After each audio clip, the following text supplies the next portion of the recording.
నవశకం అని ఒకటి పెట్టారు, సభ పెట్టారు. జగన్ గారిని తిట్టడమే పనిగా పెట్టుకొని లోకేష్, పవన్ కళ్యాణ్, చంద్రబాబు వీళ్ళందరూ తిడుతున్నారు కదా, వాళ్ళకి మీరు ఇచ్చే సమాధానం? వాళ్ళు అభివృద్ధి చెందుతుంటే ఏం ఏం చెప్పాలో తెలియట్లేదు వాళ్ళకి. జగనన్న ఇంత అభివృద్ధి పదంలో దూసుకుపోతున్నాడు, ఈయన ఇంత ఇదిగా రాష్ట్రాన్ని అభివృద్ధి పదంలో తీసుకుపోతుంటే ఏదో ఒకటి బురద జల్లాలని వాళ్ళు ఎంతసేపు కూడా మొదటి నుంచి బురద జల్లటమే కదా వాళ్ళ పని. అదే పని వాళ్ళు జయంగా పెట్టుకున్నారు. వాళ్ళు ఎలాగో ఎలక్షన్స్లో గెలవరు, ప్రజలు అందరూ గమనిస్తున్నారు. ఈరోజు సోషల్ మీడియా ఉంది, ఏ ముఖ్యమంత్రి ఎలా చేశారో అన్నీ చూస్తున్నారు, ఏ నాయకుడు ప్రజల మనసులో స్థిరంగా నిలిచిపోయాడో అన్నీ తెలుస్తున్నాయి. కాబట్టి వాళ్ళు ఏంటంటే మాటలతో కనీసం మాటలతోనే చెప్పుకొనిద్దాం వాళ్ళని. చేతులతో ఎలాగో చేయలేరు, వాళ్ళు ఎలాగో రారు, కనీసం మాటలతోనే వాళ్ళని కాస్త ఆనందం పొందేటట్టుగా చేద్దాం మనం. ఎలాగైనా ఖచ్చితంగా జగనన్నే మళ్ళీ 2024లో కూడా ఆయనే వస్తాడు. ఈ రోజున 8th క్లాస్ పిల్లలకి ల్యాప్టాప్ ఇచ్చారు. ప్రభుత్వ పాఠశాలలు ధీటుగా నాడు నేడు ఈ రోజున ఎంతో అభివృద్ధి చేశారు. ప్రభుత్వ పాఠశాలలో చదివే పిల్లల్ని ఈ రోజున విదేశాల్లో తీసుకెళ్లి సభల్లో స్టేజ్ మీద మాట్లాడించిన ఘనత మరి ఎవరు? జగనన్న వల్లే కదా. ఈ రోజున ఒక ప్రభుత్వ పాఠశాల చదవాడంటే తీసి పారేసేవాళ్ళు. ఇవాళ ప్రభుత్వ పాఠశాలలో పిల్లవాడు ఎంతో ధీటుగా ఇంగ్లీష్ మాట్లాడే స్టేజ్కి తీసుకొచ్చాడంటే ఆ ఘనత జగనన్నకే దక్కుతుంది. ఎందుకంటే జాతీయ స్థాయిలో ఇంగ్లీష్ విద్య అనేది పెట్టడం వలన, జాతీయ స్థాయిలో పోటీ అనే పరీక్షలు ఉండటం వలన ఐఏఎస్ కానీ ఐపీఎస్ కానీ ఏ పరీక్షలు అయినా కానీ జాతీయ స్థాయిలో ఉంటే ఇంగ్లీష్లో ఉంటుంది. ఆ ఇంగ్లీష్లో చిన్నప్పటి నుంచే వాళ్ళకి చిన్న క్లాస్ నుంచే ఉండటం వలన వాళ్ళు చక్కగా అది నిర్వహించుకోగలుగుతారు, సక్సెస్ అవుతారనే ఉద్దేశంతోనే ఈ రోజున ఇంగ్లీష్ ఆంగ్ల విద్యను ప్రవేశపెట్టారు. ఇందులో ఎటువంటి ఇది లేదు, అందరూ కూడా అంగీకరిస్తున్నారు. పిల్లలు కూడా ఫస్ట్లో కొత్తలో 4 రోజులు అలవాటు అవ్వాలి, అలవాటైతే వాళ్ళు కూడా ఆ పాఠాలకు అలవాటు పడతారు. అన్ని విద్య అన్నీ ఉండాలనే ఉద్దేశంతోనే జగనన్న చేసినటువంటి గొప్ప ఇది. ఆకాశం నుంచి గంగని భూమి తీసుకొచ్చిన భగీరథుడిలాగా ఆయన ప్రతి ఒక్క పనిని కూడా ఎంతో లక్ష్యంగా ఏంటంటే పేదవాడుగా అనేది ఉండకూడదు, పెత్తందారుల భారీ చేతిలో వాళ్ళు పడకూడదు, పేదవాడు కూడా ఎదగాలి, పేదవాడి ఇంట్లో కూడా ఆశాదీపంగా ఉండాలి, వాళ్ళ జీవితాల్లో కొత్త వెలుగు నూతన ఉత్సాహం ఉండాలనే ఉద్దేశంతోనే జగనన్న ప్రభుత్వం పనిచేస్తుంది. జగనన్న యొక్క లక్ష్యం కూడా అంతే, పేదవాడిగా ఉంచకూడదు, వాళ్ళు మంచిగా ఎదగాలనే ఉద్దేశంతో చేస్తున్నారు. కాబట్టి జగనన్నే కావాలని ప్రతి ఒక్కరు కూడా కోరుకుంటారు. అంతే, ఎవరు కోరుకున్నా కూడా జగనన్నే కావాలని కోరుకుంటారు. ఈ పవన్ కళ్యాణ్ ఏం చేస్తాడండి, ఈ వకీల్ సాబ్ ఏం చేస్తాడు, సినిమాలో డైలాగులు చెప్పినట్టు రాజకీయాల్లో చెప్పినట్టు కుదరదు కదా. రాజకీయాల్లో అలా కుదరదు, మాటలతో చెప్పుకోవటం వరకే వాళ్ళు చేసేది.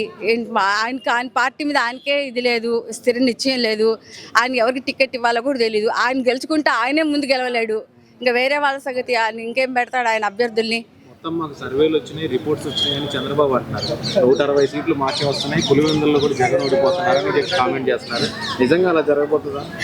అలా జరగదు. ఎందుకు జరుగుతుంది? జరగదు. ఎందుకంటే వాళ్ళు చెప్తారు, ఎందుకంటే అలాగా చేయాలి అది చేయాలని చెప్తారు. కానీ ప్రజలు అందరూ గమనిస్తున్నారు కదా, ఏ నాయకుడు ఎలాంటి వాడు, ఏ నాయకుడు చేస్తున్నాడు. మరి అంత ముందు ఛాన్స్ ఇచ్చారు, మరి అప్పుడు చంద్రబాబు నాయుడు గారు ఛాన్స్ ఇచ్చినప్పుడు అప్పుడు గుర్తు రాలేదు ఆయనకి? ప్రజల యొక్క అభివృద్ధి చేయాలి, ప్రజలు కూడా ఎదిగేటట్టు చేయాలనే ఉద్దేశం అప్పుడు మరి ఎందుకు లేదు? ఇప్పుడు ప్రతిపక్షంలో ఉన్నప్పుడు మరి ఎందుకు మాట్లాడుతున్నారు? అధికార పక్షంలో ఉన్నప్పుడు ఎందుకు చేయలేదు ఆయన అభివృద్ధి పనులు? ఈ రోజున ఎస్సీ బీసీ మైనార్టీస్ అందరినీ కూడా ఎదగాలని కోరుకుంటున్నవాడు జగనన్న. ఈ రోజున మైనార్టీస్కి కూడా పోస్టులు ఇచ్చి ఒక ఇంటి మహిళ, సపోజ్ నేనే ఉన్నాను, ఒక ఇంట్లో ఉండే మహిళ ఈ రోజున పార్టీ ఆఫీస్కి వచ్చి మాట్లాడగలుగుతున్నాను, ఇలా మీడియా ముందు మాట్లాడగలుగుతున్నాను, ప్రజల ముందుకు వచ్చి మాట్లాడుతున్నానంటే మరి ఆ ఘనత ఎవరిది? జగనన్నదే కదా. ఆ స్వాతంత్రం ఇచ్చారు. ఈరోజు మీడియా ముందు కూడా మాట్లాడే స్వేచ్ఛ లేదని వాళ్ళు చెప్పుకుంటున్నారు. కానీ అలా ఏం లేదే. ఈరోజు నడి రోడ్డు మీద వచ్చి మాట్లాడుకునే స్వేచ్ఛ ఉన్నది కాబట్టే కదా మాట్లాడగలుగుతున్నాము. వాళ్ళు చేస్తారు అలాంటి పనులు అన్నీ కూడా, వాళ్ళు చౌకబారు రాజకీయాలు చేసేవాళ్ళు. ఇది ప్రభుత్వంలో అలా ఏమీ కాదు. ప్రతి మంచిగా అందరూ కూడా ఎదగాలని, అంతా అభివృద్ధి చెందాలని కోరుకుంటున్నప్పుడు ప్రతి ఒక్కటి కూడా ఈ రోజున సచివాలయం కావచ్చు, ఇది ఇంకా ఎన్నైనా కావని ఈ రోజున ప్రతి ఒక్కటి కూడా దళారీతనం లేకుండా, మధ్యవర్తిత్వం లేకుండా నేరుగా ప్రభుత్వానికి ప్రజలకి మధ్యన ఉన్నప్పుడు ఇంకా అసలు ఎందుకు గొడవలు అవుతాయి? గొడవలు అయ్యే సమస్య లేదు కదా. వీళ్ళు సృష్టిస్తున్నారు ఇవన్నీ కూడాను. అదంతా కూడా వాళ్ళు చెప్పే మాటలే. వాళ్ళ ప్రభుత్వం అనేది వాళ్ళు మాటలన్నీ కూడా మాటలతో చెప్పుకోవడం మాత్రమే, చేతులతో మాత్రం కాదు. వాళ్ళ గురించి మొత్తం తెలుసు, సోషల్ మీడియాలో కూడా అందరికీ తెలుసు, ప్రజలకి తెలుసు. ఈ రోజున ఆయన చేస్తున్నటువంటి ఒక అభివృద్ధి పనులే జగనన్నకి మళ్ళీ కూడా అవే శ్రీరామరక్ష అవుతాయి. అదే ఆయన ఖచ్చితంగా ఆయన 2024లో కూడా ఖచ్చితంగా ఆయనే వస్తాడని మేము కోరుకుంటున్నాం. మేడం, మహిళలకు ఉచితంగా ఆర్టీసీ ప్రయాణం అలాగే మూడు గ్యాస్ సిలిండర్లు ఒకటి, అమ్మకు వందనం అని చెప్పి ఒక 3 పథకాలు తీసుకొచ్చి దీన్ని అనౌన్స్ చేశారు. దీనివల్ల మేము తెలంగాణలో లాగా కాంగ్రెస్ ఎట్లా వచ్చింది ఇక్కడ కూడా అధికారంలో రాబోతున్నామని చంద్రబాబు అన్నారు. మీరు నిజంగా ఇది జరుగుతుంది అంటారా?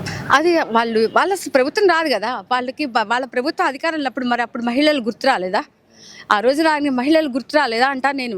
ఈ రోజున ప్రభుత్వం, జగనన్న ప్రభుత్వంలో మహిళలకి పెద్దపీట వేస్తున్నారు.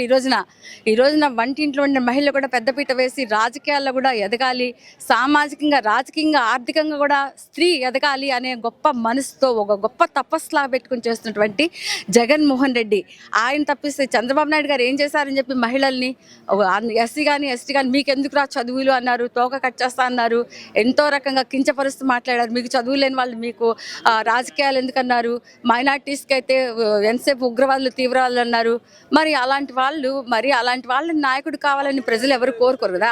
నాయకుడు అనేవాడు ప్రజల్ని చక్కగా పరిపాలించి ప్రజల్లో మమేకం ఉండి ప్రజలకు కష్ట సుఖాలు తెలుసుకుని ప్రజలకు సమస్యలు తీర్చేవాడే నాయకుడు అవుతాడని ప్రజలు కోరుకుంటారు. కాబట్టి అటువంటి నాయకుడిని మేము కోరుకుంటారు. ప్రజలు కోరుకునేది మంచి నాయకుడిని కోరుకుంటారు, రాముడిని కోరుకుంటారు, కానీ రావణుడిని ఎవరు కోరుకోరు కదా. రాముడు జగనన్న, రాముడు = జగనన్న, అందుకే జగనన్న కోరుకుంటారు. జగనన్నని ఎంతో రకంగా కించపరుస్తూ మాట్లాడారు. మొదటి నుంచి కూడా వాళ్ళు అలా చేశారు. పేదవాళ్ళకి ఇళ్ల స్థలాలు ఇస్తున్నప్పుడు కూడా ఎన్నో చేశారు. ఈ రోజున సుప్రీంకోర్టు పేదవాళ్ళకి అమరావతిలో కూడా స్థలాలు ఇవ్వాలని చెప్పేసి తీర్పు ఇచ్చింది. కోర్టుని, న్యాయస్థానాల తీర్పులని మనం గౌరవించాలి. ఈ రోజున పేదవాడు కూడా ఉండటానికి ఒక గూడు ఉండాలని కోరుకున్న వాడు గొప్ప మహా వ్యక్తి జగనన్న మాత్రమే. చంద్రబాబు నాయుడు ఏం కోరుకున్నారండి? ఎంతమందికి ఇళ్ల స్థలాలు ఇచ్చారు, ఎక్కడో కొండల కొనుక్కుల నామక ఒక 10 మందికి ఇచ్చి వదిలే చేతులు దులిపేసుకున్నారు. ఈరోజు జగనన్న ప్రభుత్వంలా కాదు కదా. పేదవాడు కూడా ఒక సొంత గూడు ఉండాలి, వాళ్ళు కూడా ఉండాలని కరెంటు పెట్టి నీటి సౌకర్యాలు ఇచ్చి ఒక కాలనీలాగా చేసి అభివృద్ధి చేస్తున్నవారు జగనన్న. చేస్తున్నాడు, ఖచ్చితంగా జగనన్న చేస్తున్నాడు. ఎందుకంటే ఆయన మాటలతో కాదు, నవరత్నాల్లోనే కాకుండా నవరత్నాలు లేని కూడా చేసి చూపిస్తున్నాడు జగనన్నే. కాబట్టి పేదవాళ్ళు ఎవరైనా కానీ సంక్షేమ పథకాలు తీసుకున్న వాళ్ళు ప్రతి ఒక్కళ్ళు కూడా, సంక్షేమ పథకాలు తీసుకొని వాళ్ళు కూడా ప్రశాంతంగా ఉన్న రాష్ట్రం ఇదే. కాబట్టి జగనన్న ప్రభుత్వంలో అందరం కూడా చల్లగా ఉన్నారు కాబట్టి జగనన్నకే ఓటు వేస్తారు.